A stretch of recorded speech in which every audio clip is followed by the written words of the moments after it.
Want to speak real Korean from your first lesson? Sign up for your free lifetime account at KoreanClass101.com. Consistent hard work is one of the biggest factors that determine someone's success, and it's true for language learning too. While it's important to choose a course and study method that's right for you, at the end of the day, the results you see are a product of the effort you put in. However, the quantity of time spent studying a new language doesn't necessarily determine the quality of your study. Spending 3 hours a day watching movies doesn't help you learn much if you're not actively engaging with the language. In this video, we'll talk about how to actively engage your mind while studying. Number 1. Think of your brain as a muscle. You might be familiar with the phrase, "feel the burn," or maybe "no pain, no gain." If you've been to your local gym recently, there's a chance you might have heard one of these phrases or seen something similar on a poster on a wall. In the world of sports and workouts, there's a common idea that the discomfort you feel when running, lifting weights, or doing some other physical activity is what brings results. The discomfort you feel is your muscles being pushed to their limit.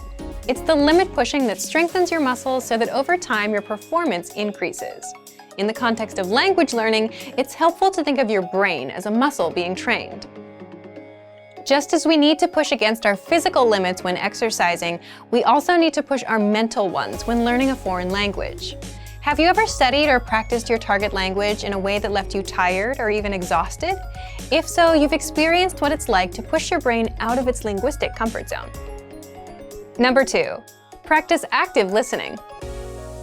One of the easiest ways to push your language skills is to practice active listening. Active listening is when you listen to spoken language and do your best to understand what you hear. The best way to accomplish this is by using audio that you can't completely understand on the first listen. Preferably, you want to use audio that has subtitles or transcripts in your target language for you to double-check your understanding after you listen to it. You can use movies, YouTube clips, or our lessons. During this exercise, you might feel like you're able to pick out only a few words here and there. During this practice session, you should listen to the audio several times. The first time around, it's okay if no words or just a few words stick out to you. Simply make a mental note of any words or sounds you recognize. The second time you listen, you're likely to recognize a little more than you did the previous time. Expect similar results with your third or even fourth time listening. When you reach a point where you can't understand any more words, go ahead and look at the subtitles or transcripts. Listen to the audio again and read along with the text. Odds are that you'll see words in the text you know, but didn't hear correctly. You're also likely to encounter words that are new to you completely. As you play back the audio and read along, try to guess what these words mean from the context of the words around them. After you've read along a couple times, look up the unfamiliar words in a dictionary or translator app. This active listening exercise routine is a great way to increase your listening and comprehension skills, while picking up some new vocabulary along the way.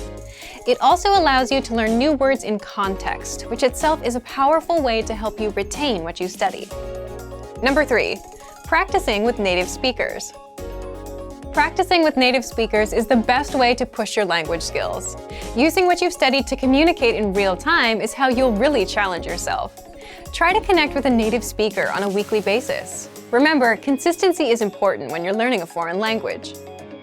If you live in a large metropolitan area, then there's a chance that there are some local native speakers nearby.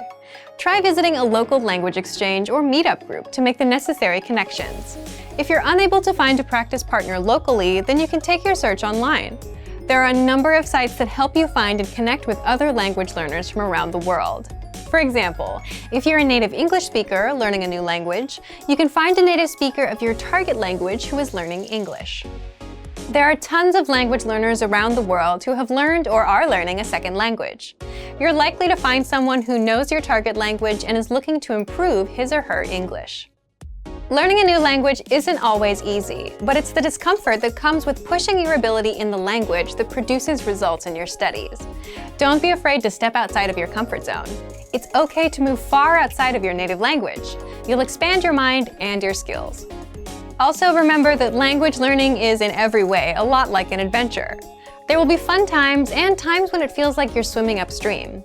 It's by keeping your head up through these ups and downs that you will experience the satisfaction that comes with learning a foreign language. Keep moving ahead.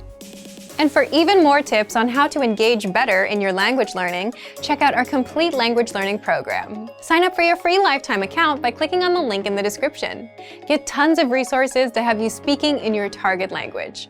And if you enjoyed these tips, hit the like button, share the video with anyone who's trying to learn a new language, and subscribe to our channel. We release new videos every week. I'll see you next time. Bye! Want to speed up your language learning? Take your very first lesson with us. You'll start speaking in minutes and master real conversations. Sign up for your free lifetime account. Just click the link in the description.